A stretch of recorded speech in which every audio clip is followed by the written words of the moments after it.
afternoon. My name is Shannon Watkins. I'm a research associate at the James G. Martin Center for Academic Renewal. Today, I am speaking with Representative Virginia Foxx, who represents North Carolina's 5th District in the United States House of Representatives. She currently serves as the chairwoman of the House Committee on Education and the Workforce.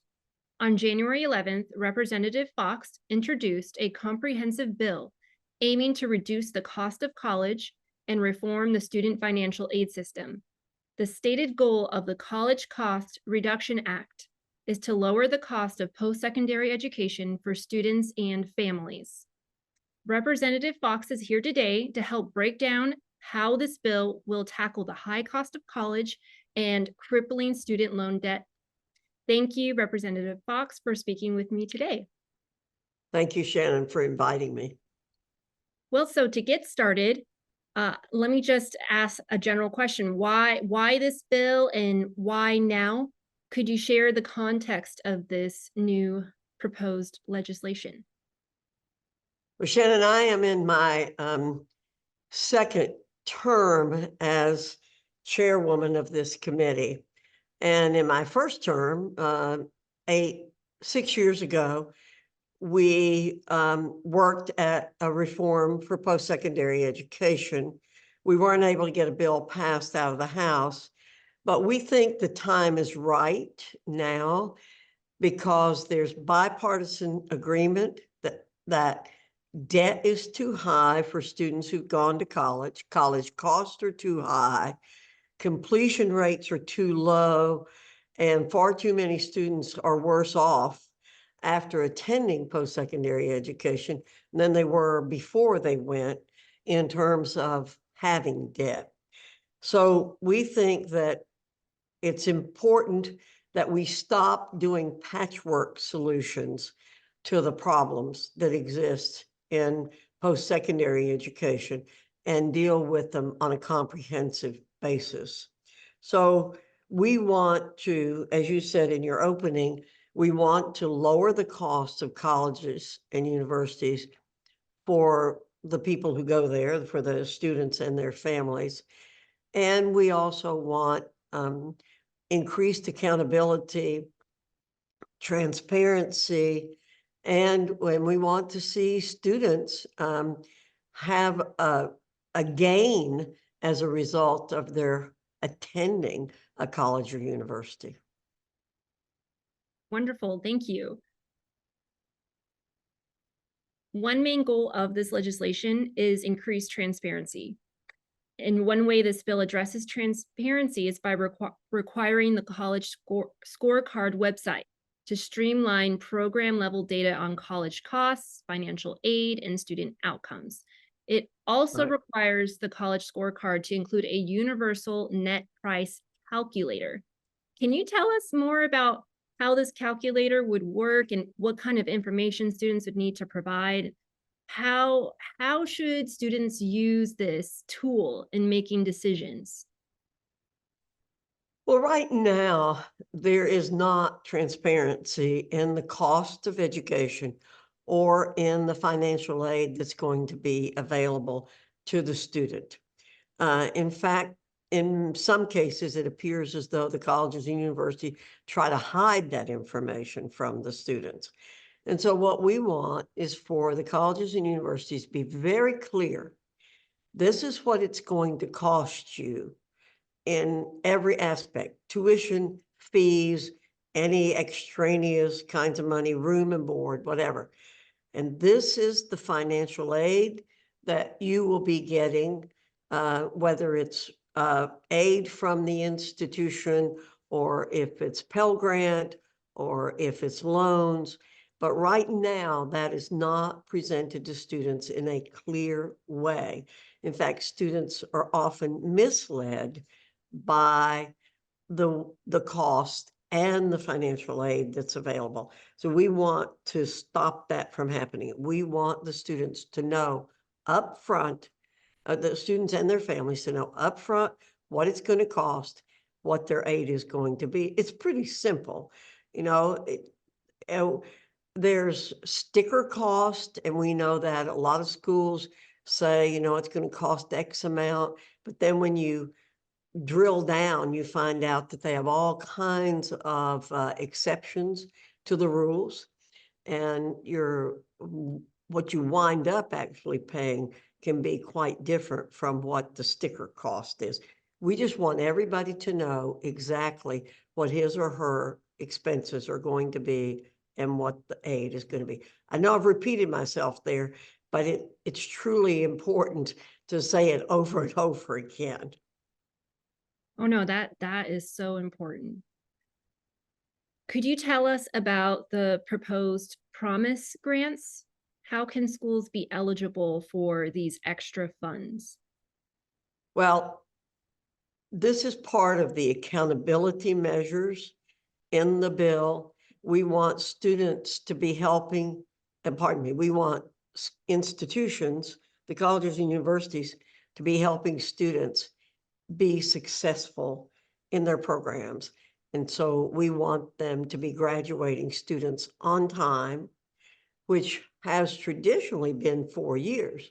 But I will tell you, and I don't think I've seen anything come out of the Martin Center on this. If I have, correct me.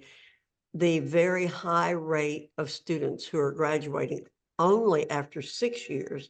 In fact, most schools, when they report their graduation rates now, they're doing it on a 6-year basis because so many students are staying 6 years.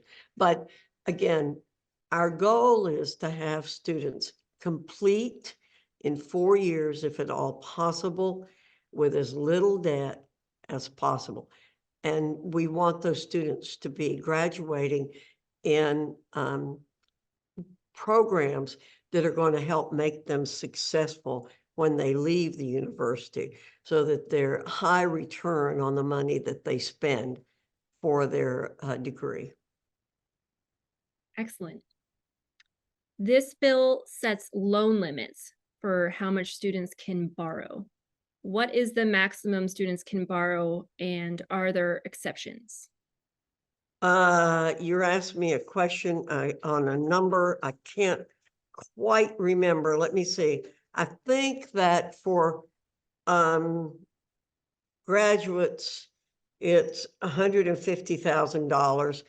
I might have to get you to correct me on this, but we are lowering the rates, the amount of money that students will be able to borrow. And the most significant thing is that the rates are going to be based, again, on the programs that they're in. So if a student is going to major, let's say in social work, which doesn't pay a lot of money, we don't want those students borrowing a lot of money and then being in a difficult situation repaying that money. So we give the flexibility to the schools to advise the students on how much they can but should borrow. And that is something that I think is really important. Right now, under the law, schools can't discourage students from borrowing too much money. And so they might be going into a really high cost, they might be borrowing a lot of money and going into a program that doesn't pay much. The University of Southern California is sort of the poster child for this, where a master's degree in social work costs about $180,000, but the average pay in social work is about $53,000. And so you have these students borrowing ridiculously high amounts of money and going to find it very difficult to pay the money back. So the main thing is to lower the amount of money overall that they borrow, but also make sure the schools have the flexibility to counsel the student on what their income is going to be. For student loan repayment, the bill pares down the confusing array of federal repayment plans to just two: a standard 10-year mortgage style plan and one income driven repayment plan. Correct. I found the income driven repayment plan interesting. Could you give us more details on how that would work? Yes. We do know that there will be people going into professions where they don't make a lot of money. And we don't want to totally discourage people from being able to do that. Certainly, we need social workers, we need policemen, we need teachers, we need people in the helping professions. They don't pay a lot of money. And so what we do is we set up a formula so that the students aren't forced to pay so much that they find themselves unable to live or eat, live in a house or live in an apartment and eat. And so we've set up an income-driven repayment plan. That concept has been around for a long time. And this would help the students, again, borrow responsibly and pay back responsibly. The goal is to continue the values we have in our culture, where if you borrow money, you pay it back, but you can be given some grace if you're going into one of these programs, and we want to show that. That's great. Just to follow up on that, I read in the bill summary, I believe, about how if students are repaying on time through this program, that part of their payment would go to paying the principal instead of just interest. And Correct. could you tell us a little bit about that? Well, that's so that students um, don't, because of the interest rates vary tremendously, so that the students don't wind up just paying interest and never getting the debt paid off. That has happened under the current systems that we have, and we don't think that's right. We want the students to pay back what they borrow, but because of the variable interest rates that occur with these loans, we want them to not be, we don't want the rates to be usurious. Great, thank you. Colleges and universities under this bill will be held to a new level of financial accountability. How does it require schools to have more skin in the game, as we like to say here? And how does this benefit students and taxpayers? Well, we know that, again, many of the colleges and universities don't really care about how high tuition goes, how high their fees go, because they expect the federal government, meaning taxpayers, to continue to put money into financial aid. And then the taxpayers are on the hook for when students don't pay off their debts. We want schools to be mindful of the fact that they have a responsibility to keep the costs lower and to help the students complete and counsel them about paying back their debt. So schools are, if schools have a situation where a lot of students aren't paying off their debt, then the schools will be held responsible for paying off that debt. So we want the schools to have responsibility here. And we think that will make a huge difference in, number one, the cost, number two, the counseling that the students get in terms of borrowing money, and three, the counseling the students get about repaying their money. So the idea is a lot of people are going to have skin in this game. The students have time and money in it. Parents will have money in it, and the schools and the taxpayers have money in it because we back up the loans. Now we want the schools to be responsible also. No, that would be a wonderful step. How does this bill facilitate much needed accreditation reform? Well, there's been a lot of concern about accreditation in the last few years, particularly. And let me go back. You asked the first question is why now on this piece of legislation? And I mentioned some things. I didn't mention accreditation, but we really do think it's not a perfect storm in a sense, but it is a coming together of many different issues at one time, which is the high debt, the high cost, what happened with COVID, how a lot was revealed during COVID, how the anti-Semitism is out there. There are a lot of things that have come together, and accreditation is one piece of that. We believe that we have an accreditation system. Um, I don't know what's the best word to use. Maybe it's gentrified. I mean, when I was at the university, I went through accreditation, and I think our accreditation has become pretty staid.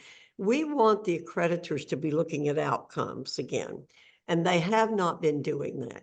So we want the accreditation to be focused on outcomes. The accreditors have said they want to do that, and we want to get them to do that.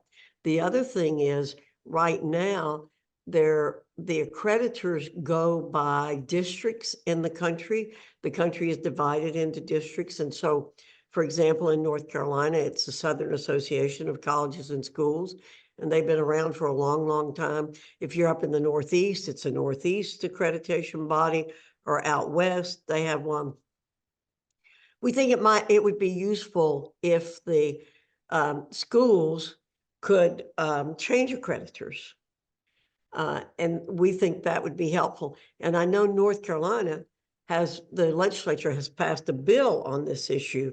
So it's not just we at the federal level who are concerned about accreditation, but it's getting to be an issue that states are getting concerned about too. And we want to shed some light on the accreditors and what they're doing or not doing in terms of showing people what is the quality of the program that they're participating in. Excellent, thank you. Are there any other parts of the bill that you would like to highlight? Well, we do focus again very much on outcomes. You know, I have a middle initial, which is A, used to stand for Ann, but I tell everybody it stands for accountability, because our focus on this bill really is accountability in every way that we have looked at it. Taxpayers are giving a lot of money to colleges and universities, and we want everybody getting this money to be more accountable for it. You know, about 70% of the people in this country don't go to college, or have never been, or never completed.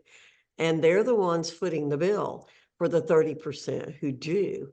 And I'm a person who grew up very, very poor, and I'm interested in seeing that every penny of taxpayer dollars is spent as well as it can be spent. And because this is my area of expertise, and I'm one of the few people in Congress who has ever had any experience here, I'm taking my expertise and putting it to work in this particular area.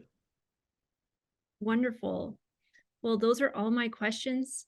Thank you so much, Representative Foxx, for speaking with me today. Well, you've done a great job, Shannon, of covering the issues. We want to bring our, well, let me say one more thing. This is the most exciting time in the world to be involved in education because of all the tools that are out there.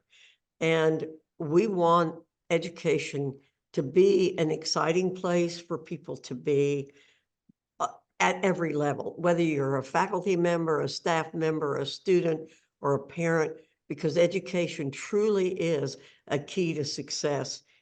Education and hard work are the keys to success in our culture. Wonderful. Thank you so much. Thank you, Shannon.